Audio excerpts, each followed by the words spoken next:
बिस्मिल्लाहिर्रहमानिर्रहीम। अस्सलाम वालेकुम। हमारा आज का मौजू बहुत दिलचस्प होने वाला है। इसमें मैं आपको जिन्नात के बारे में कुछ रूहानी और साइंटिफिक इन्फॉर्मेशन दूंगा। हमारी ज़िंदगी में जिन्नात क्यों कर दाखिल होते हैं, उसकी मेन वजूहात क्या हैं, क्या इलामात हैं जिनकी वजह से हम ये समझ सकते हैं कि हमारी ज़िंदगी में मुमकिन जिन्नात का दखल हो सकता है, और फिर बहुत ईजी सोल्यूशन जो कोई भी अपने घर में बैठ के कर सकता है। जिन्नात अल्लाह ताला की एक मखलूक हैं, आग से बने हैं। इनकी बनावट लतीफ़ होती है, फिज़िकल नहीं होती, लतीफ़ होती है। उसको रूहानी कह सकते हैं। उसको अपनी ज़ाहिरी आंख से देखा नहीं जा सकता। यही वजह है कि साइंस जिन्नात को आइडेंटिफाई भी नहीं कर सकती और उनको मानती भी नहीं है। इसकी एक बड़ी वजह यह है कि इंसान और जिन्नात की बनावट की फ्रीक्वेंसी में फ़र्क है। इंसान जिस फ्रीक्वेंसी से बने हैं उस फ्रीक्वेंसी की रेंज को कहा जाता है visual light frequency range. Visual light इसीलिए इसको कहा जाता है कि उसको विजुअली देखा जा सकता है। जबकि इसके अलावा भी कुछ फ्रीक्वेंसीज होती हैं, जैसा कि इंफ्रारेड, अल्ट्रावायलेट और इसके अलावा बहुत ज़्यादा। जापान में एक दफ़ा साइंटिस्ट ने एक बहुत दिलचस्प एक्सपेरिमेंट किया। एक शख्स, बहुत बूढ़ा शख्स जो कि फोत होने वाला था, किसी भी वक्त उसकी रूह निकल सकती थी, उस शख्स को साइंटिस्ट ने एक ऐसे लेबॉर्ट्री में उसको रखा जहाँ पे डिफरेंट किस्म के कैमरेज लगे हुए थे। विजुअल लाइट कैमरे, इंफ्रारेड कैमरे, अल्ट्रावायलेट और जितनी अवेलेबल थी इलेक्ट्रो ऑप्टिक डिवाइसेस सब लगी हुई थी। और वज़न मैयर करने की बहुत बहुत बारीक तब्दीली की भी मैयर करने की मशीन दस्तयाब थी। तो साइंसदानों ने यह देखा, जब उस शख्स की रूह परवाज़ की या नफ्स परवाज़ किया, वो फोत हुआ, तो एक बहुत इंतहाई मामूली सी तब्दीली उसके वज़न में आई। और कैमरास जो लगे हुए थे उनमें से अल्ट्रावायलेट कैमरा ने सिर्फ एक लम्हे के लिए एक फ्लैश ऑफ लाइट जो है वो कैप्चर किया, यानी बिल्कुल एक रोशनी सी निकलती हुई महसूस हुई, जिसकी फ्रीक्वेंसी थी अल्ट्रावायलेट फ्रीक्वेंसी बैंड। जिससे हम ये नतीजा निकाल सकते हैं कि वो चीज़ें जो हमारी इस फिज़िकल वर्ल्ड से बियॉन्ड है, नफूस हो गए या जिसको रूहें कहा जाता है या जिन्नात, इनकी प्रोबेबल फ्रीक्वेंसी रेंज जो है वो अल्ट्रावायलेट हो सकती है या अल्ट्रावायलेट से कोई ऊपर की फ्रीक्वेंसी हो सकती है। इसी तरह एक और इलेक्ट्रॉनिक डिवाइस है जिसकी मदद से जिन्नात की मुमकिन प्रेजेंस को देखा जा सकता है, श्योरिटी नहीं होती, देखा जा सकता है, जिसको मैग्नेटोमीटर कहते हैं। वो मैग्नेटिक फील्ड को मैयर करता है कि जहाँ कोई जिन्नात होंगे वहाँ मैग्नेटिक रीडिंग डिफरेंट होगी, जहाँ क्लीन होगा डिफरेंट होगी।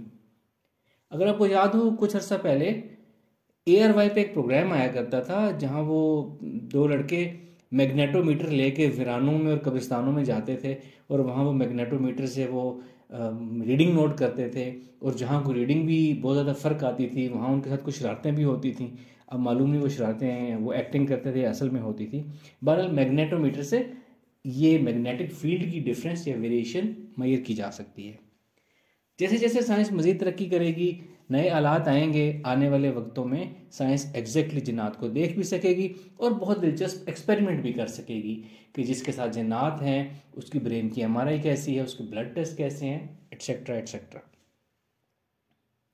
अब हम अगले हिस्से की तरफ आते हैं कि जिन्नात अच्छे भी होते हैं, जिन्नात बुरे भी होते हैं, नेक भी होते हैं, गुनाहगार भी होते हैं। शैतान भी जिन है, शैतान की पूरी नस्ल भी जिन्नात में से है। नेक अच्छे जिन्नात जो हैं उनकी बल्कि तमाम जिन्नात, उनकी उम्रें बहुत लंबी लंबी होती हैं, हज़ारों साल भी उम्र हो सकती है। ऐसा भी हो सकता है कि आज के ज़माने में ऐसे जिन्नात हों जो सहाबी रसूल सल्लल्लाहु अलैहि वसल्लम हों। कोई इस काबिल हो तो उनसे मुलाकात करके उनसे इल्म सीख सकता है, उनसे फैज़ हासिल कर सकता है। जिन्नात के बाकायदा कबीले होते हैं, आबादियाँ होती हैं, नस्लें होती हैं। इनको जगह तो अल्लाह ताला ने पहाड़ और बियाबान वगैरह दिए हैं, लेकिन ये लोग आजकल आबादी में भी रहते हैं, इंसानों के दरमियान भी रहते हैं, जो कि ये रूल्स की वॉलेशन करते हैं।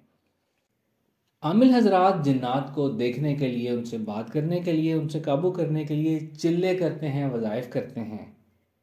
लेकिन ये भी एक डिबेट है कि आमिल हजरात जिन्नात को काबू करते हैं या जिन उनको काबू करते हैं। और आमिल हजरात किसी दूसरे शख्स के आसपास कोई जिन हो, उसकी ज़िंदगी में दखल हो, उससे गुफ्तगू करने के लिए उस जिन को किसी दूसरे शख्स के जिस्म के अंदर हाजिर करवाते हैं और उसकी ज़ुबान से गुफ्तगू करा के मालूमात लेते हैं, उससे जवाब देते हैं। हालांकि ये एक तकलीफ़ दह तरीका है। अगर कोई साहिब मराकबा हो, साहिब रूहानियत हो, तो वो मराकबा करके जिन्नात की दुनिया में जा सकता है, जिन्नात को देख सकता है, उनसे गुफ्तगू कर सकता है, उनसे काम ले सकता है, उनको तबलीग कर सकता है और उनको इल्म भी सिखा सकता है। उनकी स्पिरिचुअल ट्रेनिंग, ग्रूमिंग भी की जाती है। और किसी से ज़ाहिर उन्हें गुफ्तगू करनी हो तो उनको ये हाजत नहीं है कि वो किसी के जिस्म में जिन हाजिर हो तो ही वो गुफ्तगू कर सकेंगे, वो वैसे भी गुफ्तगू कर सकते हैं। अब नेक्स्ट पोर्शन के जिन्नात की हमारी ज़िंदगी में मुदाखलत की 5 वजूहात मेन मैं आपको बताऊंगा। सबसे पहली वजह, जिन्नात का आबादी में रहना। आजकल जिन्नात आबादियों में रहते हैं, और ये सबसे बड़ी वजह है कि वो इंसानों की ज़िंदगियों में, इंसानों की सोच में और बहुत सी चीज़ों में शामिल हो जाते हैं। इसी के साथ लिंक दूसरी वजह यह है कि हमारी कम इल्मी या लापरवाही या अवेयर ना होना हमारा, या जिन्नात को मानने से ही इनकार करना कि जी जिन्नात नहीं होते। देखें, अगर कोई मुसलमान जिन्नात की दुनिया में मौजूदगी से इनकार करेगा ना, तो वो तो कुरान, पूरे कुरान के मतन का मुनकर हो जाएगा, तो उसका तो ईमान ही खतरे में हो जाएगा। लेकिन अगर कोई ये कहे कि जी जिन्नात होते तो हैं लेकिन मेरे साथ नहीं हो सकते, तो ये भी एक ईमान की खराबी की सिचुएशन है। अगर अल्लाह के रसूल सल्लल्लाहु अलैहि वसल्लम पर जादू हो सकता है, जिनका इतना ज़्यादा तकवा था और आप अल्लाह के नबी थे, तो हम कमज़ोर गुनाहगार लोगों के ऊपर जादू क्यों नहीं हो सकता, हमारे साथ जिन्नात क्यों नहीं हो सकते। हाँ, ये और बात है कि अगर कोई शख्स ये कहे कि जी हो तो सकते हैं लेकिन साइंस साबित करे तब मैं मानूंगा, ऐसे शख्स को नहीं समझाया जा सकता और ना ही वो कोई जिन्नात से प्रिकॉशंस कर सकता है। अगली बड़ी वजह, जिन्नात वॉशरूम्स में होते हैं, बैतुल खला में होते हैं। उसकी वजह यह है कि जो फुजला होता है, इंसानी पखाना होता है, ये जिन्नात की खुराक होती है। पुराने ज़माने में या इवन हमारे शरीयत में जो हुक्म है वो यही है कि बैतुल खला को घर से बाहर बनाएं। पुराने ज़माने में घर से बाहर वॉशरूम्स, लैट्रिन्स बनी होती थी।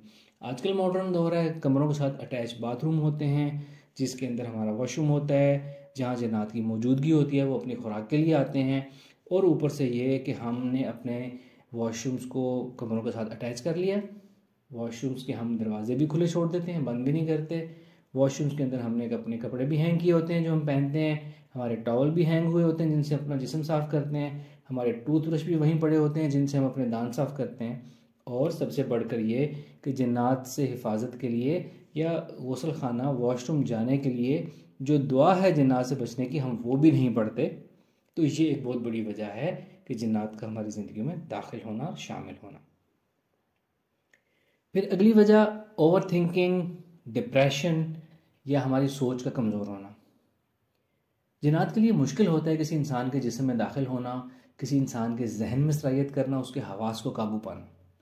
वो लोग जो स्ट्रॉन्ग सोच के मालिक होते हैं, जिन्नात उनकी सोच को नहीं पकड़ सकते, उनके अंदर मुदाखलत नहीं कर सकते, या वो मुश्किल होता है उनके लिए। लेकिन जिनका जहन वीक हो, जो बहुत ज़्यादा खुद से ही ओवर थिंकिंग करते हों, डिप्रेशन में रहते हों, शयातीन जिन्नात के लिए उनके जहन के दरवाजे खुल जाते हैं। बहुत आसान होता है उनका ऐसे जहन के अंदर सलाहियत कर जाना जो कमज़ोर हो चुका है, जो खुद से ही ओवर थिंकिंग करता रहता है। तो जिन्नात कितने ख्यालात उसमें डाल देंगे, इंसान को पता भी नहीं चलेगा। और आखिरी बात यह है कि जिन्नात से अपनी हिफाजत ना करना, सुबह शाम की दुआएं और जिन्नात से बचने की मसनून दुआएं ना पढ़ना, या अपने ऑरा को रेगुलरली क्लींस ना करना और एक्सरसाइज ना करना। इसके साथ अब आपको मैं कुछ इलामात बताऊंगा, सिम्टम्स जिन्नात की मौजूदगी के। ये सिम्टम्स की 2 कैटेगरीज हैं। पहली कैटेगरी उन सिम्टम्स की है जो जिन्नात की मौजूदगी की भी सिम्टम्स हैं और जो अक्सर नफ्सियाती मसाइल की भी सिम्टम्स हैं।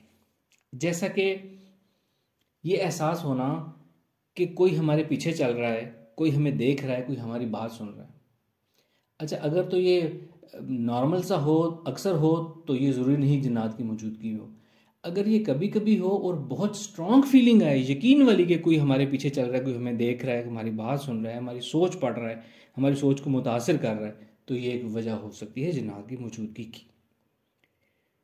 दूसरी बात, हमारी कैपेसिटी कम हो जाना, मेंटल कैपेसिटी कम हो जाना, बात बात पे, छोटी छोटी बातों पे गुस्सा आना और फ्रस्ट्रेट होना और लड़ाइयाँ करना, ये भी जिन्नात की मौजूदगी की मुमकिन वजह हो सकती है, लाजमी नहीं। इसी तरह हमारे जिस्म में कभी सर में कभी जिस्म में दर्द होना, कभी एक हिस्से में दर्द होना, कभी दूसरे हिस्से में दर्द होना, कभी कहीं दर्द होना, दर्द का मूव करना, चेंज होते रहना, ये भी जिन्नात की मौजूदगी की एक इलामत होती है। लेकिन जैसा मैंने पहले कहा, ऐसे पेन्स साइकोसोमैटिक पेन्स भी होते हैं जो इल्म नफ्सियात जिनको डिफाइन करती है। वो भी किस वजह से होते हैं? हमारी एक्सट्रीम ओवर थिंकिंग की वजह से होती है। तो ओवर थिंकिंग तो कॉमन फैक्टर हो ही गया दोनों में। फिर ये कि डरावने ख्वाब आना भी एक मुमकिन वजह हो सकती है जिन्नात की मौजूदगी की, लेकिन ख्वाबों का ताल्लुक हमारी नफ्सियात से भी हो सकता है, हमारे फियर्स फोबिया से भी हो सकता है। अच्छा, अब हम आते हैं उन वजूहात की तरफ जो इल्म नफ्सियात की वजूहात से डिफरेंट है। वो क्या होती हैं? अक्सर नोट आपने शायद किया हो, अल्लाह ना करे आपको कभी नोट करना पड़े। कुछ लोग रिपोर्ट करते हैं कि हमारे जो कपड़े हैं उन पे कट लग जाते हैं, दरमियान से पीस निकल जाते हैं, या कैंची की तरह ब्लेड से नफासत जैसे कोई काटता है उस तरह के कट हमारे कपड़ों पे अक्सर लग जाते हैं। ये जिन्नात की मौजूदगी की एक इलामत होती है। घरों में ना कोई मुमकिन रीज़न ना होने की वजह से, ना होने के बावजूद कोई पानी के छींटे गिरना, खून के कतरे गिरना, ये भी जिन्नात की शरारत होती है। पांच लोगों के साथ ये होता है कि उनकी सिक्स सेंस जो तेज़ होती है ना, उनको हर बात पता चल रही होती है। उनके पीछे भी कोई जिन्नात होते हैं, कोई जिन उनके साथ अटैच होता है जो उनको सारा कुछ दिखाता रहता है, उनके जहन में ख्याल डालता रहता है। ज़रूरी नहीं सब सिक्स सेंस वालों के साथ ऐसा ही हो, लेकिन ऐसा भी होता है और ये आम बात है। फिर एक चीज़ आम होती है ऐसे ही लोगों के साथ जिनके साथ कोई जिन होता है, उनको सारी इन्फॉर्मेशन दे रहा होता है, उनके साथ एक और बात ये होती है कि अगर उनकी किसी से लड़ाई हो जाए, चाहे वो दोस्त हो उनका, चाहे वो कोई घर का फ़र्द हो, चाहे उनकी वो वालिद वालदा हो, किसी से उनकी लड़ाई हो जाए ना, तो जिस शख्स से लड़ाई होगी ना उसके साथ कुछ बुरा हो जाएगा। कोई एक्सीडेंट हो जाएगा, कोई हादसा हो जाएगा, कोई छोटा मोटी गड़बड़ हो जाएगी उसके साथ। वो गड़बड़ शैतान जिन्नात कराते हैं जो आपके साथ अटैच होते हैं, वो आपके साथ उनकी एफिलिएशन होती है। किसी को आपकी बात पसंद ना आए, गर्मा गर्मी बहस हो, तो वो उसके साथ जाके बुरा कर देते हैं। ये भी जिन्नात की मौजूदगी की एक आम बात है। फिर एक और चीज़ होती है जो ख़ास तौर पे लड़कियों के साथ होता है। जिन्नात जब उनके साथ अटैच हो जाए तो एफिलिएशन बना लेते हैं, वो उनकी शादियां नहीं होने देते। ऐसे केसेस जिनमें लड़कियों के प्रपोजल्स आते हैं, आने वालों को प्रपोजल बहुत अच्छा लगता है, बहुत अच्छी गुफ्तगू करके जाते हैं, और सडनली सब कुछ क्लोज हो जाता है। ये वो पॉसिबल सिम्टम है जिन्नात की मौजूदगी होती है, वो जिन्नात ख़त्म कराते हैं। अगर तो कोई लोग आ रहे हैं, उनको रिश्ता पसंद ही नहीं आया, तो वो अलग बात है। जहाँ सब कुछ बेस्ट ऑफ द बेस्ट चल रहा है और एकदम ऑल वेनिश्ड ख़त्म, तो ये जिन्नात की शरारत हो सकती है। अच्छा, ये जो मैंने आपको इलामात बताई हैं ना, ये इन्फॉर्मेशन के लिए आपको मैंने दी हैं। आपने ये नहीं करना कि अब हमें आप मैसेज करना शुरू कर दें, जी हमें बताएं हमारे साथ जिन्नात हैं या नहीं है। आप ऐसे मैसेज करेंगे तो आपको बिल्कुल एंटरटेन नहीं किया जाएगा। अलबत्ता सोल्यूशन मैं आपको बताने लगा, आप खुद सोल्यूशन कर सकेंगे। 5 स्टेप सोल्यूशन है। सोल्यूशन नंबर 1, आपने अपना बिलीफ स्ट्रांग रखना है। स्ट्रांग सोच आपने रखनी है। छोटी छोटी बातों पर आपने ये नहीं सोचना कि क्या हमारे साथ कोई जिन्नात तो नहीं है, क्या हमारे साथ कोई जादू तो नहीं है। अगर आप ये चीज़ छोटी छोटी बातों पे सोचना शुरू कर देंगे ना, तो ऐसे केस में जिन्नात आपके साथ जल्दी अटैच हो पाएंगे, आपकी ज़िंदगी में ज़्यादा मुदाखलत कर पाएंगे। अगर आप स्ट्रॉन्ग सोच के मालिक हैं, ओवर थिंकिंग नहीं करते हैं, अच्छा जहन है, तो आप इंशाल्लाह महफूज रहेंगे। फिर ये कि आप प्रेयर्स सुबह शाम की मसनून दुआएं पढ़ें, ज़िक्र अस्कार करें, नमाज तिलावत को ज़िंदगी में शामिल करें। इससे आपकी बहुत हद तक बचत होती रहेगी इस चीज़ों की। नंबर 3, ओरा एक्सरसाइज। ओरा एक्सरसाइज अगर आप रोज़ाना करें ना, तो आपके साथ सवाल ही पैदा नहीं होता कि कोई आपके ओरा में, आपकी ज़िंदगी में कोई जिन दाखिल हो सके या आपके ऊपर कोई जादू हो सके। कुछ दिन पहले हमने अपने चैनल पे एक वीडियो की थी कि ओरा एक्सरसाइज के लिए अपना जादू खुद कैसे ख़त्म कर सकते हैं। बिल्कुल वही तरीका जिन्नात ख़त्म करने का है, उस तरीके से अपने जिन्नात ख़त्म कर लेने। नंबर 4, जिन्नात के बारे में गुफ्तगू नहीं करनी है आपने।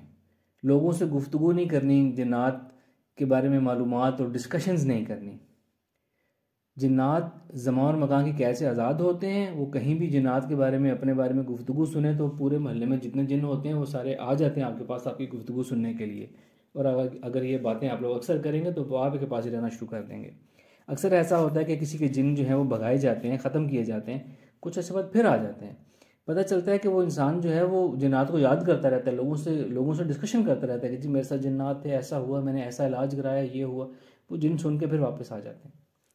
और आखिरी बात, हिप्नोसिस के ज़रिए आप अपने जहन को बार बार अपने जहन में ये प्रोग्रामिंग कर सकते हैं कि मेरा जहन जो है वो किसी जिन की मुदाखलत को कबूल नहीं करेगा और तमाम जिन्नात मेरे ऑरा से दूर रहेंगे। और जैसे ही कोई ऐसी बात होगी मुझे फ़ौरन इंडिकेशन मिल जाएगी और मैं उसका सदेबाब कर लूँगा एक्सरसाइज के ज़रिए और दुआओं के ज़रिए। ये 5 स्टेप सोल्यूशन है, इसको अपने फॉलो करना है। जिन्नात इंशाअल्लाह ताला आपकी ज़िंदगी में नहीं रहेंगे। अस्सलाम वालेकुम रहमतुल्लाह।